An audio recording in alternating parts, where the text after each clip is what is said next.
When you're using technology to get things done, it can be hard to know which tool to pull out of the toolbox.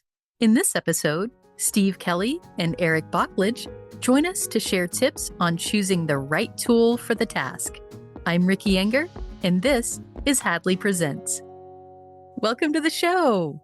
Hey, Ricky. Hi, Ricky. Hi, Steve. How are you? It is wonderful to have you both back in the same virtual room. We did a podcast a bit ago and talked about kind of those new services or vision professionals, things that you should know about if you are new to vision loss. And wow, did we ever cover a lot in that? It's certainly worth going back to listen to. And this time, I'm happy to have you both back to talk about technology. It's a place that we all sort of love to be and could talk about it for hours. So we're really going to have to struggle not to do that. But before we get into that, let's just get a brief intro from each of you. So Steve, we'll start with you. Thanks. I'm one of the practical help specialists here at Hadley, and I do several discussion groups. And Eric, your intro is going to be a little different this time than it was in your previous podcast. Some things have changed for you. So at that time, you were on the way to becoming a vision loss professional, but perhaps I shouldn't steal your thunder. Go ahead, Eric. Thank you, Ricky, for those kind words. So yes, a lot has changed. I've recently acquired both my CVRT, Certified Vision Rehab Therapist, and CATIS, which is Certified Assistive Technology Instructional Specialist certifications.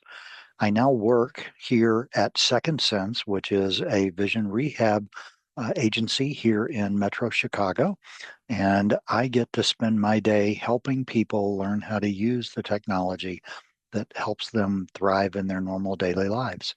It is. So as we were talking about putting this podcast together, we were kind of going through the tools that either we use personally or that come up as we're talking to others, because I think we're all in that unique position of both being on both sides of the desk, so to speak. So we all work with people who have vision loss and we are low vision or blind ourselves.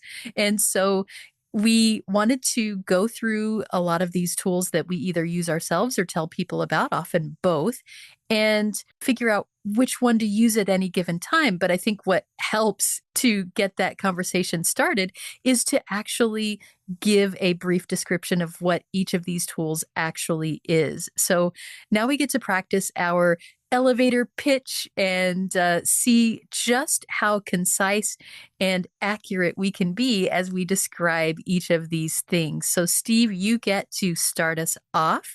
Seeing AI is our first tool in the toolbox. What is that? Seeing AI is an app that's made by Microsoft. It's available for both Android and the iPhone or iPad. And basically, it will read what it sees. Not only does it read, but sometimes it will read labels, and it does some object identification based on artificial intelligence, AI. And that's what it does. It's super handy. And Eric, you have a tool, and that is Be My Eyes. Off you go. Thank you. Yes, Be My Eyes is also an app that's available on both the Android and Apple platforms. It uses the camera on the phone to allow you to interact with what's around you. Initially, it was, how do I call somebody for help? Since then, they've also added an AI function to it. Yes, for sure. And we actually have a podcast on Be My Eyes, and we have workshops, so teaching you how to use Seeing AI. So we've got those resources for you.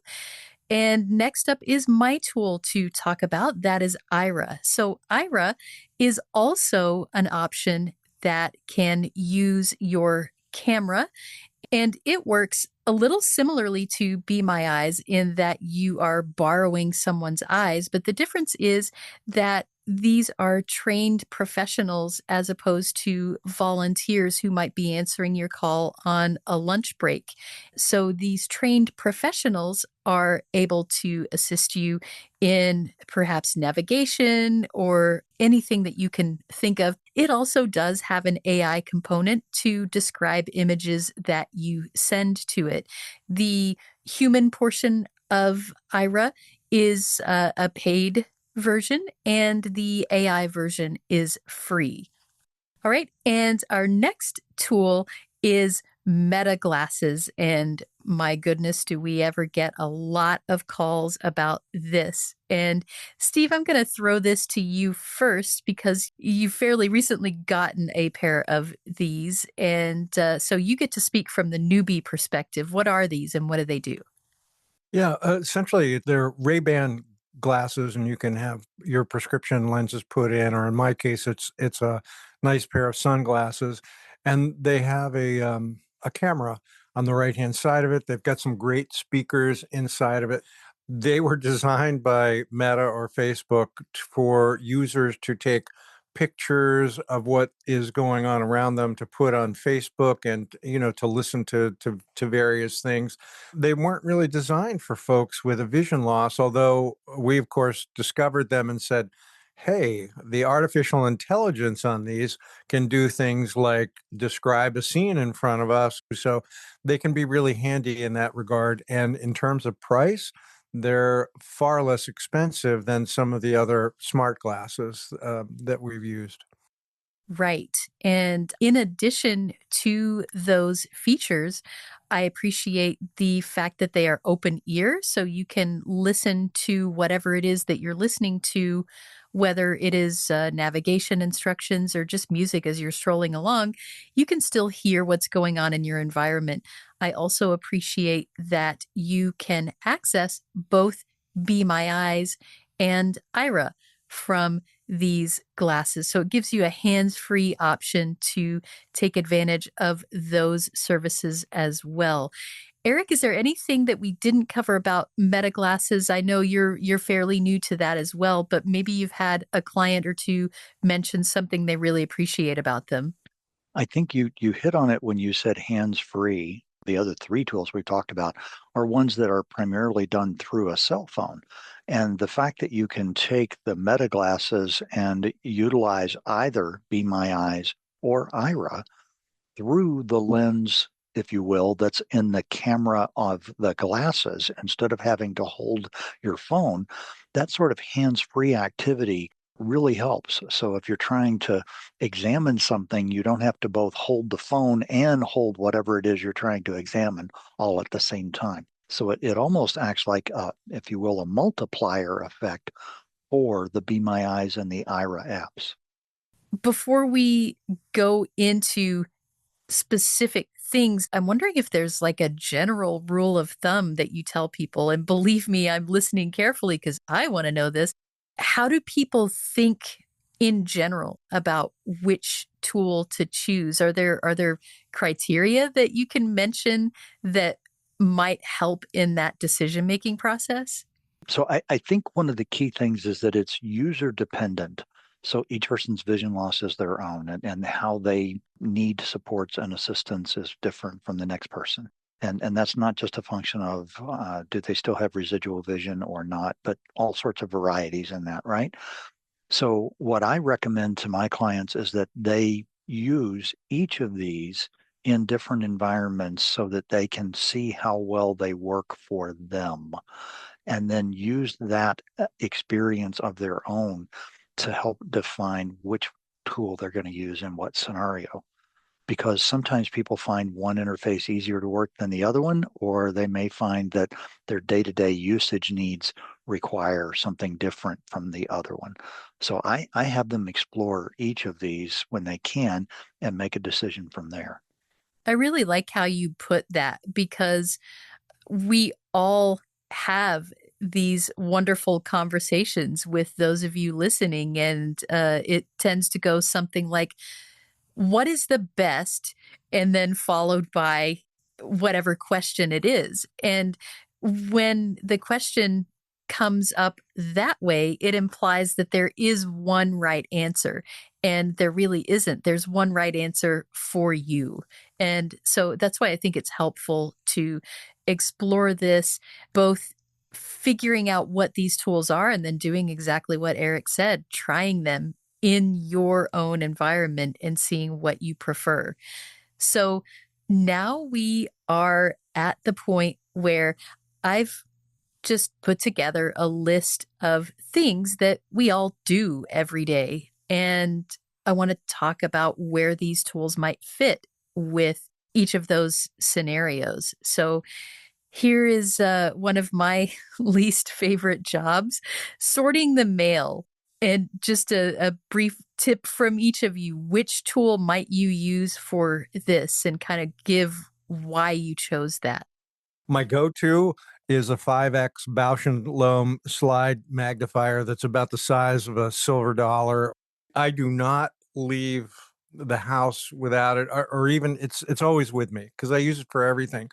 That said, however, there are a lot of times when I pick up a piece of mail and it just doesn't do the trick. So the next thing is I take the Android phone and I'll just open the camera and just pinch it and make it a little bit larger and read it that way. The last thing I'll do is I'll go to like Seeing AI or Google Lookout and have it read it to me.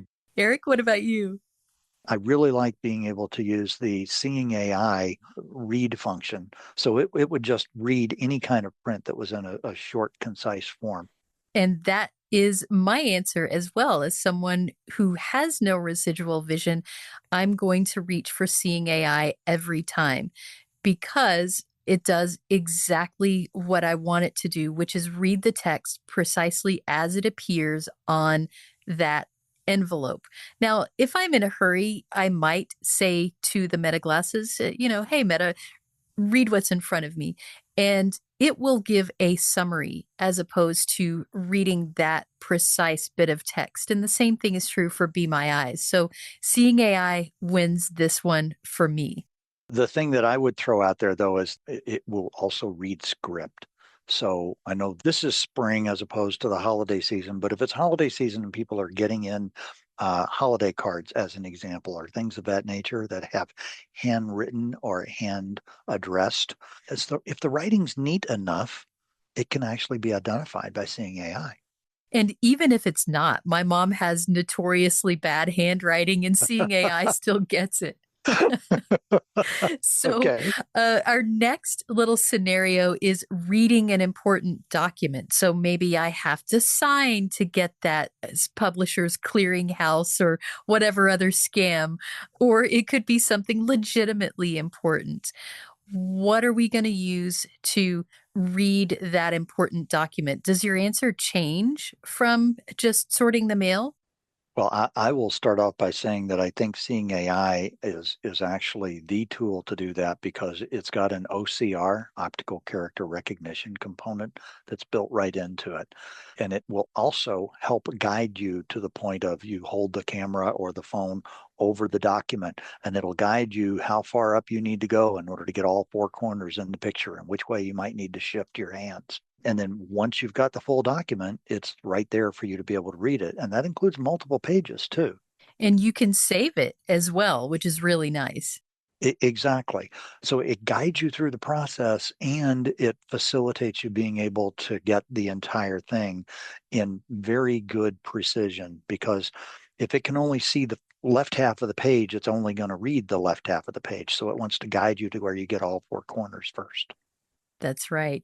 So, Steve, what about you? Are you still going to be using your little handheld or are you going to use something else to read a larger page?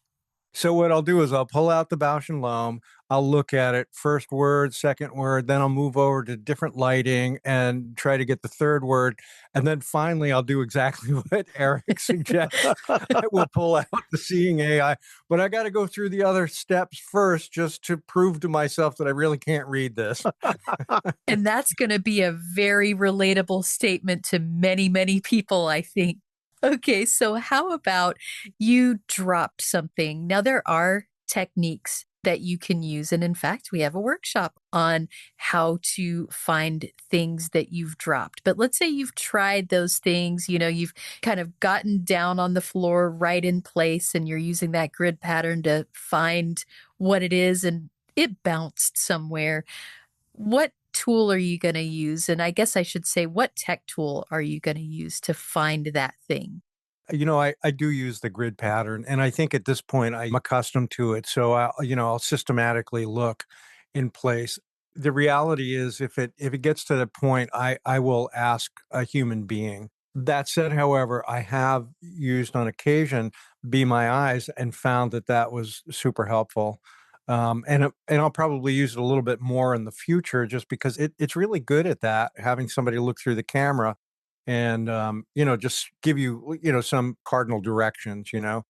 And that is my answer as well, is getting a human involved, and Be My Eyes is the perfect way to do that. It's free, and I think, speaking for myself anyway, and perhaps you as well, it can feel a little awkward, like I don't wanna bother someone to help me find this thing. I'm the one who lost it, I should figure it out, or whatever it is. And what I will say is, having spoken to a number of volunteers for Be My Eyes, they've put the app on the phone knowing two things. One, I can answer that call when I have time and I don't have to, I'm not obligated to. And two, the other thing they know is this is really going to help someone when I do pick up that phone and do this brief little thing. And it makes me feel good too. So it is for those people who have volunteered, it's not out of a sense of obligation. They genuinely want to help. And it can sometimes be just that quick 30-second call. Oh, here's the earring. Now we move on with our day. It's efficiency, and everyone feels good at the end of it. Hearing you both talk, you're talking about using the calling a volunteer, or in the case of Ira, calling one of their representatives, so that the human being's using the camera on the phone. But I've also known that on Seeing AI, for example, there is a Find My Things channel. And that Find My Things channel can be programmed to look for something that you find really important. Like if you've got a small pocketbook that holds all of your credit cards and your main information, you can train it to know to look for just that thing, so that you can then use the camera to point it around, pan around the room. You know it's in that room somewhere, and it will look for that item too. Yes, you can train that to look for it, and it's a wonderful feature. You know what's so interesting about this question, and maybe this is just for me too, but I think that for those of us who are in relationships or families and stuff where you have people who have, better vision, it can be really challenging. As you as a person asking that family member repeatedly to find something or to assist or something like that, and it can get wearing on them as well. Yeah, and we're all works in progress when it comes to that kind of thing, You and can say that again. but I do think it helps to have these discussions, not only just to bring that out into the open, that maybe it is wearing on the people around you if you do it too often, and then acknowledging, well, if that's the case, what other options do I have? And so that's why we want to explore these things. So here's another one that is something I struggle with. And this is probably one that I will ask family members more often than anything else. What is this mystery box in the pantry, or, the mystery bottle in the fridge? Is there a good way that the two of you have for doing this using maybe one of these tech tools? I do, and it's actually a two-part answer. So a lot of those products have either barcodes or QR codes on them that you can use the product identifier in Seeing AI to be able to see. And if it will read that, then it works for you. And if it can't read it, it'll tell you that it can't read it. Well, at that point, you can just switch channels and use the read function, and it will read whatever is on that particular container or box. That's right. And Seeing AI wins again, because this is what I do when I feel like I have a little more than 10 seconds, because sometimes it is a challenge to find that barcode or to read the text on that round can. And this again goes back to efficiency. Do you opt for the I'm going to do this with AI or optical character recognition or what have you? Or do I involve a human? Now, the one thing that I do is meta glasses, and this is something they're surprisingly good at for a tool that was not built for this purpose. It will use a combination of looking, maybe it glimpses a part of the logo and it glimpses a bit of the text, and it will put that together to make a pretty good guess of what this product is that you're holding. So that would be just saying, hey, Meta, what's in front of me or what product am I holding? And the fact that it's hands free makes that a really nice option as well. Over the years, I've used a number of different code readers, and like you, Ricky, I think I found them challenging in the sense that you either have to spin it around a couple of times, you've got to be able to see, at least to have a general idea where the code is, and they've gotten much faster. Again, to repeat the usefulness of that has been particularly good with that, and like Eric was saying, just with the read function, you catch a couple words and boom, it's a can of soup and it's tomato soup. So once you have figured out what this product is, now you got to figure out how to use it. So product directions, and I'll take this one first. This one is definitely one where I want a human, because while seeing AI can be used theoretically anyway, read the product directions. If you have scanned that code, it has a more info area, and assuming that the manufacturer has included this information, you can read the product directions right there. But if that's not available, I would much rather have the assistance of a human through Be My Eyes or Aira, um, telling me, number one, this is where the directions are. Sometimes they're on the side, sometimes they're on the back, sometimes it's on the front. And also, they can be written in columns, or there's additional text that you pick up as you're trying to read the directions. And for efficiency's sake, or I'm really hungry, I want to cook this thing now, I'm gonna enlist the assistance of a human. How about the two of you? Ricky, that's so interesting because you bring up a really good point, especially with the column stuff. So, for example, when I'm looking at a product, I can generally get an idea of where I'm going to find either the cooking instructions or the ingredients. And of course, what I'm looking for is the cooking instructions. Basically, once I've gotten that, it used to be that I would just use the camera to enlarge it, but that was so slow. And this is where seeing AI comes in, and Google look out for me because I'm an Android user. But I've been using that primarily for product instructions for quite some time because, you snap a picture and it begins reading it back to you. And there are times when it's like, oh, gee, I did get the I did get the ingredients instead of the instructions, or vice versa. So yeah, moving forward, it might be helpful to use something like Be My Eyes as a first step. I would tend to piggyback on your point about the way that the materials are printed on the packaging is going to affect what you end up hearing being read to you. I've seen a couple of scenarios, and columns is one example, but let's face it, the packaging is designed by people in marketing. They're trying to get your attention, right? So certain words are going to be in larger font than in others, and you're trying to read a specific set of instructional kind of pieces of information.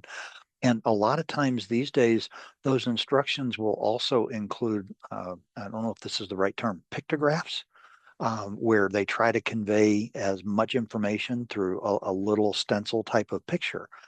And that can be very difficult and awkward for any tool that's AI driven to be able to pick up and understand. So I tend to agree with you that if it's something where you need to follow very specific instructions, you're better off getting some human advice to go along with whatever you might be able to see through the camera view of the AI. Makes a lot of sense. All right, so now we've decided I took too long figuring out how to cook this thing in my pantry. I just want to go out to eat instead. So Now there's the issue of reading a menu, and it is worth mentioning that a lot of menus can be viewed online, or you can use apps like Uber Eats and DoorDash that do delivery. As a part of that, they have the menus listed there in their app, so you can read it in whatever way is comfortable on your phone. But let's say that for whatever reason, you can't do that. You're in a restaurant, there's a printed menu in front of you. What do you do? If they do have residual vision, then I often would recommend the magnifier app on their phone because of the fact that you can modify the amount of magnification you need. You can turn on the light that's on the back of it as a flashlight. So a lot of restaurants are dimly lit, and you can have the ability to turn that light on to be able to give you additional lighting. And you can also often change the video around. So if you happen to be someone who has to have things in reverse video, white print on black background kind of things for your ease of use, you can do those sorts of filters or even color filters using magnifier apps. Barring that, there are backups, but that would be my go-to for anyone who has residual vision. So, I want to talk a little bit about shopping. And for grocery shopping, we do offer a number of tips in our podcast about that. And we'll have that in the show notes. I'm wondering if you're not using an app like Instacart or Shipped to have those things delivered or to place your order and then get transportation to pick that up, maybe you're just going in for a couple of things. Is that where you would typically use your magnifier, or is there another tool that you think works if you kind of have a general idea of, hey, I know where this is, but I just need to make sure I grab the right thing? What are you gonna use? Generally speaking, I'm grocery shopping with somebody. If I'm just getting dropped off to pick up a few things, I always say, "Well, okay, well, give me some extra time," because it's true. It's going to take a little extra time, especially if the store is unfamiliar. But I'm just remembering one time when I was there looking for a specific type of cheese for something that we were going to make. And, I was by myself. And thank goodness the dental hygienist was walking down, down the aisle, saw me in the store because I had, both doors open and I've got my face pressed up there and I'm looking around and she's like, "Oh, Steve, how are you? What are you looking for?" It was like, "I'm looking for the sliced cheddar, blah, blah, blah." And she goes, "Oh, it's right here." And I'm like, bingo, that's what I needed. I'm out of here. But the magnifying glass for stuff like that, even the monocular, it's not really helpful. What's helpful sometimes is like when you're trying to compare something, like let's say you've got a couple cans of beans or you're checking ingredients.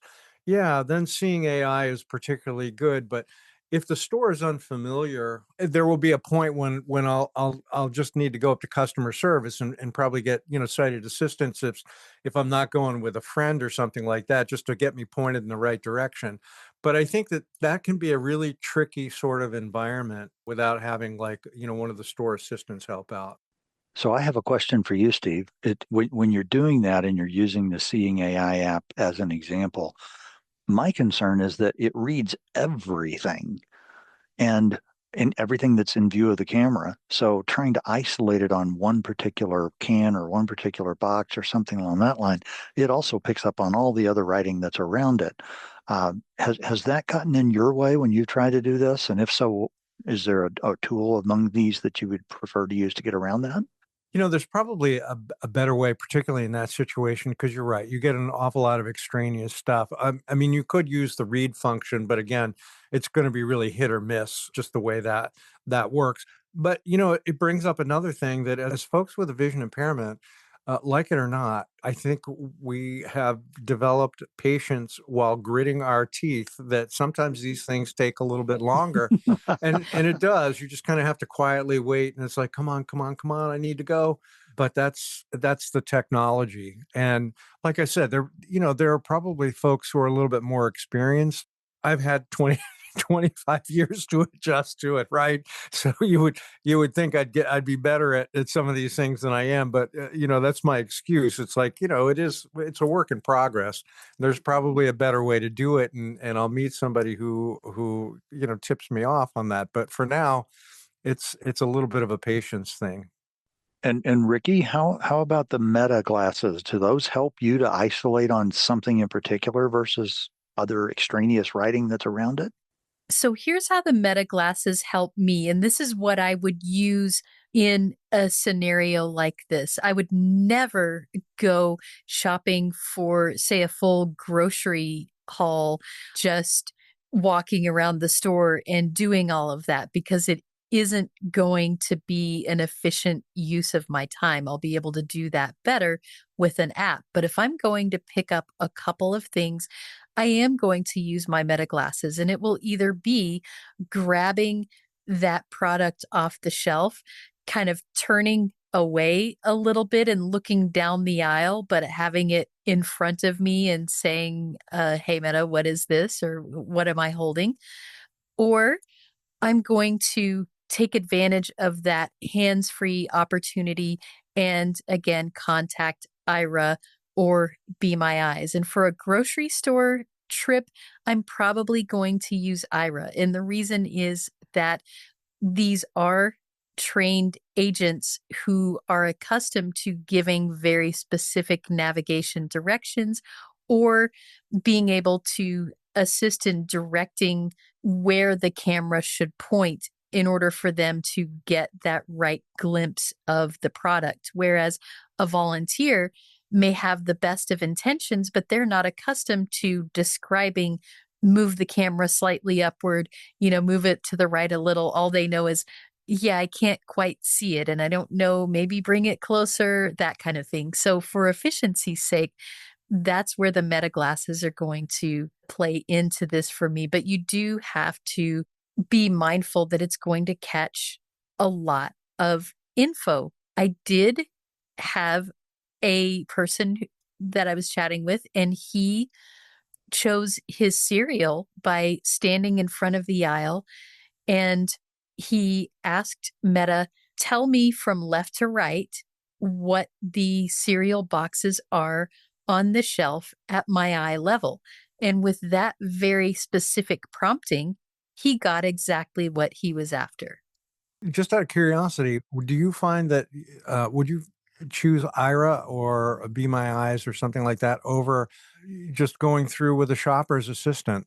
No, it's a really good question. And it comes down for me to the store assistants are often not there exclusively to assist people who are blind or low vision to get around and shop. They're there to answer a question or two, and they may also be stocking the shelves or doing any number of other things. And so I genuinely do feel like if I haven't sort of made an arrangement that they're going to help me, I feel like I'm taking time that they haven't budgeted for. Whereas if I'm calling Be My Eyes or Ira, it is a transaction that both parties know they have entered into willingly. So identifying currency, identifying money is one that I have here. And I'm pretty sure that Seeing AI is going to win on this one because it does have a function specifically for this. I will say Meta glasses can do this. At least they've gotten much better at doing this than they once were. So I have just a couple others here. And the one I want to touch on, well, two actually, describing things. So whether this is a garment or a picture that someone has sent you, whatever it is, you need to get information that your vision is just not giving you enough. How are you going to get this object described, whatever it is? Yeah, I'll take it quickly because again, that one's kind of an interesting thing, particularly for those of us with low vision, because for the most part, I'm going to use magnification. That's said, and it could be like the camera on my phone. I might take a picture of an object and enlarge it or something like that. But I also recognize too, at least for me at this stage, sometimes colors are not accurate and so on and so forth. So there are times when, and again, this is when a human comes in handy, I will have to say to the human. So Is that yellow or is this what I'm looking at? But for the time being, mostly it's magnification. I think that the AI tool that's in both Seeing AI and Be My Eyes are good. Both of them have issues with color, primarily due to lighting, because depending upon how bright or how dim the lighting is, brown can come across as black, for example, and things of that nature. But if you're looking for a robust description of a scene or a room or even of a person, I have found that the Be My Eyes description tends to be more detailed and more robust than the Seeing AI one. And both of them allow you the option to ask questions, if you will, to follow up. But when it comes to things like identifying a specific color, or whether or not things match, the AI can't really help you to the degree that a human being might be able to do so. When you said "Be My Eyes," were you talking about the AI version of it? Yes, the Be My AI channel of the Be My Eyes app gives you very robust descriptions of something. If you take a picture of it, it will give you a very detailed description, and then you can ask follow-up questions of it that you can either dictate or type in. And of course, if they're connected to the meta glasses, then you could probably do the same thing just with your vocal descriptions. But I find that their descriptions on the Be My AI channel of the Be My Eyes app to be a bit more robust and detailed than is the describe option that's available on Seeing AI. Yes, it tends to be a bit more brief with Seeing AI than it is with Be My AI. And what I really, there are two things I love about this. And the first is kind of going back to that feeling of not wanting to impose on people to get some information. If I want to ask Be My AI 68 questions about whatever this thing is that I've got a picture of, I can do that. I can spend as much time as I want, and the AI is not going to get tired of describing it for me. And the other thing I love about this is sometimes you do need that verification. So maybe the AI has described something, and maybe it's an outfit that you're trying to match and you think that it matches, but you can't be absolutely certain if the AI has detected the difference between navy blue and black, for example. And whether it's Be My AI or even Aira has an AI component, and both of these have the ability to verify with a human. And so you can call that human from right there in the app. It's like, do you want to verify what I just told you? Well, here, connect with someone, and you can. So, wow, we've really covered a ton of things, both from a practical perspective, and I think just exploring some of those thought processes that we go through when we're trying to figure out which tool to choose. And that really brings us to, is there anything that we haven't covered? Are there things that you would tell someone if they're listening to this and they've never tried any of these, or maybe they've tried one or two and it just hasn't worked out that well, or whatever it is? If someone is feeling overwhelmed by all of these options, what do you do to kind of reduce the stress of finding the right thing? Is there a good place to start or a good way to approach this initially? Well, I'm going to go back to my comment at the very beginning. It's all going to be person dependent, and I really do recommend to people that they try any of these and all of these and get a comparison and a feel for how they might work. Um, and they need to do that at a point in time when they're not under a time crunch or under any kind of stress, just to play with it and figure out which one of these they seem to be more comfortable with. I mean, pick a can of soup out of your pantry and use two or three different tools to see which one of these gives me what I need to know to be able to make my selections.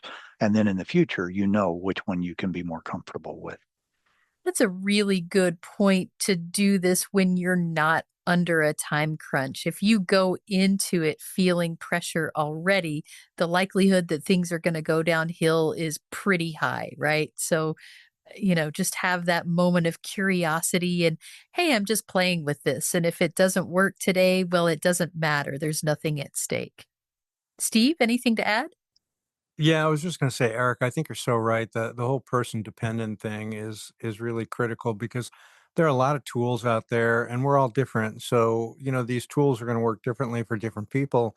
And the thing to do is to figure out, which one works best for you. And, the last thing I would add is as I was looking over the list and thinking back through, like how I've done things in the past, I just realized that as somebody who had pretty decent vision for quite a while, there's a certain amount of this that really touched my self-esteem, so I was really reluctant sometimes to try some of this stuff that the handheld magnifier or some of the other, even some of the smartphone stuff out in public around people at a cash register or whatever.